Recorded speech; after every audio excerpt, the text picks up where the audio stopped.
જેની ચમક બેસીએ એના ગુણ આવે. ગણપતિની પૂજા કરી તો ગણપતિ જેવા બનવા પ્રયત્ન કરો. ગણપતિ આપણા શરીરમાં ક્યાં વાસ કરે છે? ગમ ગણપતય નમઃ, ગમ ગણપતિ એવી 9 માળા રોજ થવી જોઈએ. ગણપતિ લાવો તો ગણપતિના ગુણો આપણામાં ઉતારવાના. ભગવાનની આંખો કેવી જાણો નાની નાની, કાન એવા કેવા છે એમના સુપડા જેવા છે. પેટ ભગવાનનું બહુ મોટું છે, કંઈ ખાઈ ખાઈને થયું છે. હાથમાં શું છે?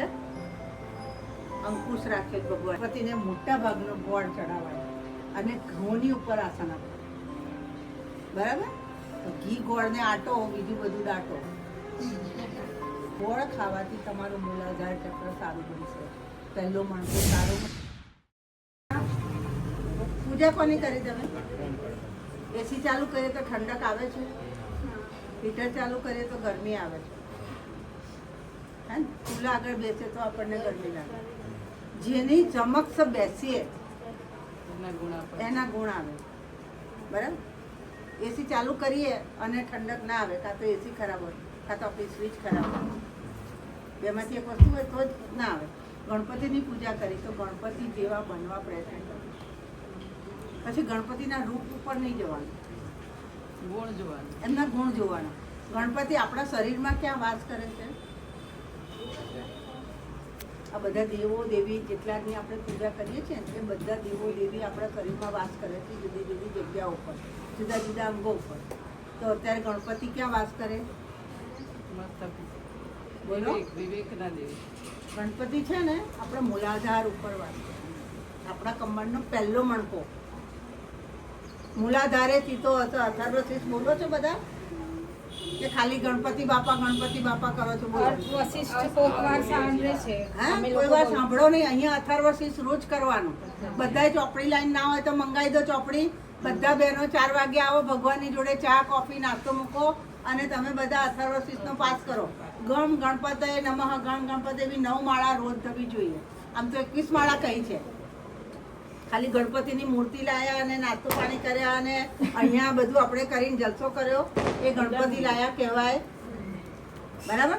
ગણપતિ લાવો તો ગણપતિના ગુણો આપણામાં ઉતારવાના.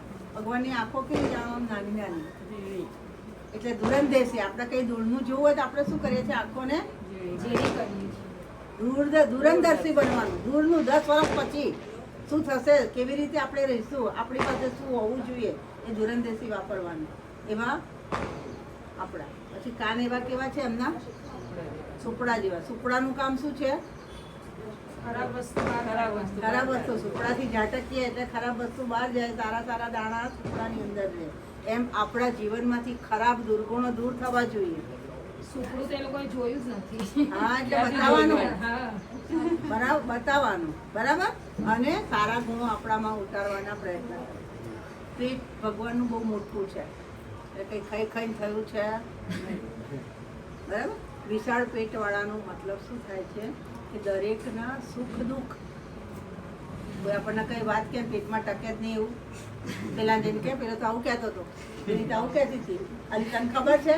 અલા તને ખબર છે? હે, એક વાત કોઈ આપણને આપણો મિત્ર ગણીને કીધું હોય કે મારો બેસ્ટ ફ્રેન્ડ છે અને હું એને કંઈક કહું મારા અહીંયાની વાત, અને પછી આપણે 10 જણને કહી દઈએ તો શું થાય? વાત સ્પ્રેડ થઈ જાય બધી. હે, એનું જે રહે નહીં, સિક્રેટ વસ્તુ સિક્રેટ રહે નહીં.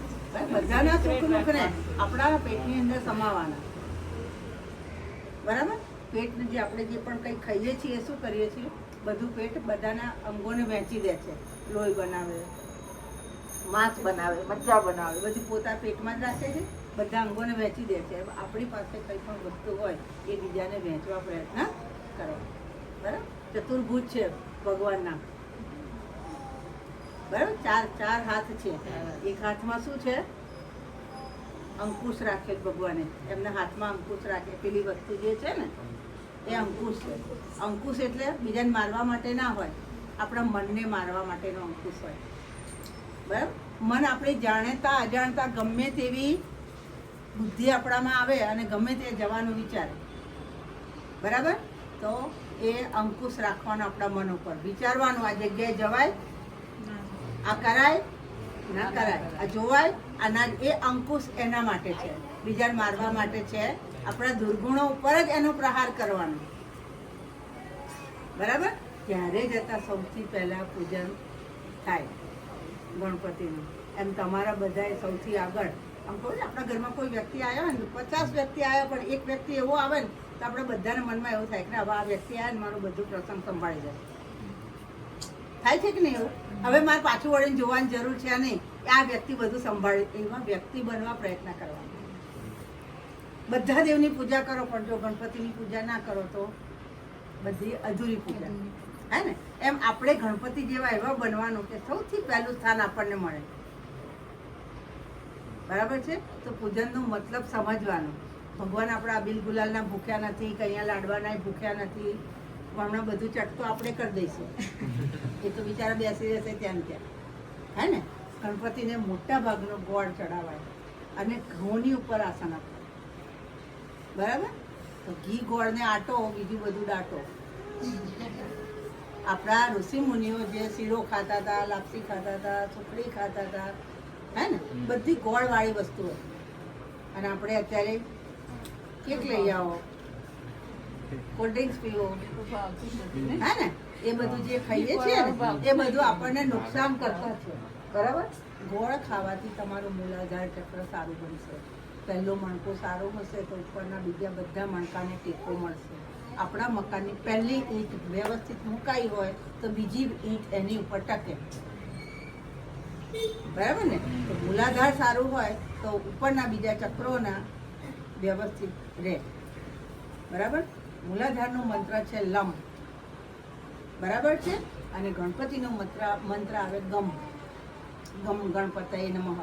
ગમની સાથે મ જોડાયેલું છે. બરાબર? તો તમારે ગમ ગણપતિની ઓછામાં ઓછી 9 માળા રોજ કરવા પ્રયત્ન કરવાનો.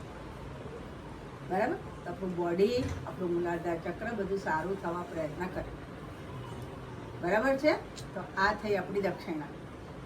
ખાલી અહીંયા હું બેઠી હોય અને હું બોલું એ તમે ખાલી સાંભળો ને પછી ઘેર જઈને એક પગથી આમ બૂટ કાઢો ને બીજા પગથી આમ બૂટ કાઢો, મોજાનો આમ ગૂંચળો વાળીને ઘા કરો, દફતર આવે તો તમારું સ્કૂલ બેગ ક્યાંય હોય, બોટલ ક્યાંય હોય, આવીને એમ નહીં કે આપણે ભરી ફ્રીજમાં મૂકી દઈએ, કે આપણી વસ્તુ વ્યવસ્થિત રાખીએ, કે આપણા કપડાં વ્યવસ્થિત રાખીએ. કમસે કમ બીજું કંઈ ના કરીએ તો કંઈ નહીં, તમે તમારું પોતાનું તો ત્યાં રાખી શકો કે ના રાખી શકો. બીજા કોઈ નથી કરવું.